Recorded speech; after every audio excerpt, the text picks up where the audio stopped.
new Educator of the Year. You are exactly what we hope all of our new teachers would embody, and so we are so proud of you. We're so grateful that you're part of the CCSD family, so congratulations. Hello, Christina. Thank you for joining us here today. We are super excited to talk with you. As you know, I am Dr. Kimberly Thagard, and I am the director for iteach Nevada, the only CAPE accredited ARL program in the state of Nevada.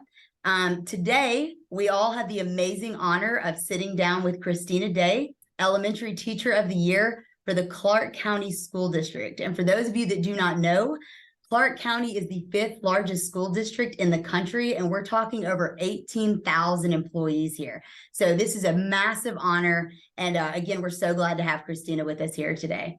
So before we get started, Christina, tell us a little bit about yourself. So again, I'm Christina Day.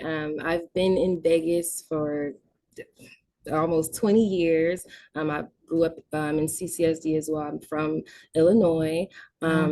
I used to run at Silverado High School. I ran track, ended up going to college on a track scholarship, and then eventually I got into long-term subbing and fell in love, and then started teaching. That's amazing. That's amazing. So you're true grow your own. You're from Clark County School District. Was educated by Clark County School District. So that's amazing. When did you first realize you wanted to be a teacher? Like I was saying, I was a long-term sub, and I'm a criminal justice major. So I wanted to work with children, but I didn't know it was going to be educational. I just started to do long-term teaching, and then a couple years, I was like, oh, this is my calling. I love teaching. And so I've been at the same school. My principal's been amazing. And so got licensed through iteach, and that was it. Amazing. Amazing. Tell us a little bit about the age group that you teach and why you love this particular group of students so much. So I teach 3rd grade. So they're about 8 to 9 years old. My class they're amazing. Their personalities are so different. So I get to get the silly kids, the really serious kids, the funny kids. It's just everyone's really, really different. And I don't know, I love getting to know them, like from the beginning of the year all the way till now. We've really grown together. Right. You know, this technically, it's my first year, so I'm still learning things. And then their 3rd grade is like they're learning so much as well. So we're like growing up together. So yeah, I've always said the best teachers are learners themselves. And if you open yourself up to that, to learning, then you're going to grow alongside your kids. So that's great. Yeah. In a recent study done at the Kennedy School at Harvard University, some researchers found that in classrooms where there is a teacher of color, that the students of color, in addition to feeling like they have more mentorship and that they are able to share certain cultural experiences, they actually have higher testing scores. How do you feel like you, as a teacher of color, serve your students of color? I 100% agree with that. I know that representation matters. And I tell my students this story where when I was younger, I had trouble reading, and there was a particular teacher, and she looked just like me. And I looked up to her because I could see, oh, I can do this too. I can learn how to read, and I can, move forward in life. And she really inspired me. So a lot of the kids who I feel are in the same spot as I was when I was in 3rd grade, I tell them that story, and they're able to see what they can do through me. So yeah. Oh, you're gonna make me cry on that one. What do you think is the biggest misconception about teaching? I think people think it's an easy job. I feel like sometimes people think we're just glorified babysitters, and that's totally not the case. While we are when the student is with us, we are making sure not only like education, but we're looking after them if they're sick, emotional needs, their social skills. It's so much more than just watching your kids for those hours at school. We're really educating them and doing so much more. Like we're stepping in as parents when they're not there, but also teaching and educating and doing everything in between. So right. Yeah. They always say that the one profession of teaching is really 1,000 professions combined. Yeah, totally. Mhm. This is the part of our interviews where we just do some sort of rapid fire questions. So I'm going to pose some questions to you, and you can just give me 1 to 2 word response or one sentence response. Who is Okay. your favorite teacher and why? Miss Christie, same name. It's the same one I was telling you about earlier, the one that I saw her, I saw me through her. Right. She looked like me, and I just adored her. So That's amazing. Yeah. Who inspires you now? my students, like when I see their growth from the beginning of the year until now, I'm like, okay, this is what I'm supposed to be doing. I, the fact that I love the growth in them, I know that I'm where I'm supposed to be. You know, it's not just, oh, they're doing good. No, I look at their test scores. I look at how well they're doing, not just test scores, but even emotionally, just where they were, how much they've opened up to now. Yeah, they inspire me. A holistic vision. That's Yes. great. That's Yeah. great. What are your aspirational goals in terms of teaching, education? So I'm currently getting my master's, and I'll finish in July or August. I'm supposed to finish.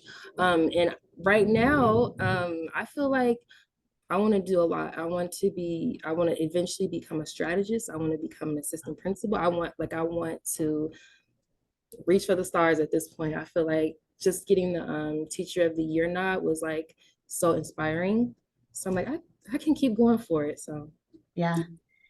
That's amazing. And I really just want to say, you know, every single thing that you've responded with today is exactly, I think, what I experienced going from the teaching profession, also alternatively certified, and not knowing right away if it was going to be the best choice for me. And then once I got into the classroom, everything changed. Here I am, a 20-year educator, and helping candidates like you. So finally, before we close out, I want to know why you chose iteach.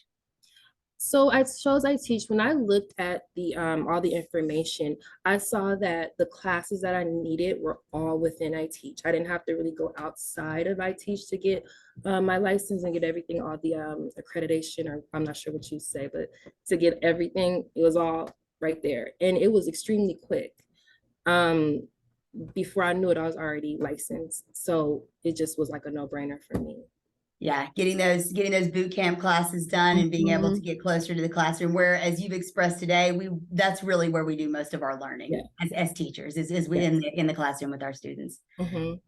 Before I let you go today, the Western Territory of iteach, along with Texas and some of our other states, whenever we have a teacher of the year, we award them with, we give them an award. In the West, I call these the Huber Scholars, and they are named after Dr. Diane Huber, who was our founder and whose mission it was, through starting iteach, to break down the barriers of finance and break down the barriers of time and availability, so that there could be greater access to the classroom, greater access for candidates just like you. So, as Teacher of the Year for Clark County, I wanted to award you the Huber Scholar Award, and we are going to award you $1,000 towards your iteach tuition. Oh, thank you. Oh, that was a good surprise. Wow, I appreciate that so much. It is well deserved, and not just within iteach, because I did happen to look at your coursework. Not only in iteach are you excelling so much, you obviously are doing a great job in your classroom and in your district as well, and we could not be prouder of you. So we wanted to give you that award named after our founder. Oh, thank you so much. You're very welcome. You're very welcome, and we could not be more grateful that you chose iteach, and we expect great things from you. Okay, thank you. You're welcome. So Miss Day started with us a couple of years ago as a long-term sub. And you know, a lot of times it's hard to fill vacancies, and so when you get a sub that's good, you hold on to them. And so she had started it, wasn't really thinking that she was going to do this long term, and we just saw she was natural at it. And so we worked with her and helped her get into the iteach program, and she did that this year, and she's just been phenomenal. She's so wonderful to have on our campus. The kids love her. She's got such a big heart, and she is really a natural. And I don't think it was what she even expected to do. I don't know if she shared with you, her original degree was in criminal justice. So I don't think this was ever the path that she thought she was going to take, but we're certainly happy that she did. So iteach is an ARL program, an Alternative Routes to Licensure program, and it's one of a few that are here in the district. It's one that we have had success with some of our other teachers. They do have to have a degree in something else to go through the program, but what I like about it is they offer a lot of support, and I think that's what's key. Because they come and they work with them here in the building and outside in their classes, because it's not easy work. And if you've never been through the training, it can be difficult. So it's one of the programs that I have had great success with.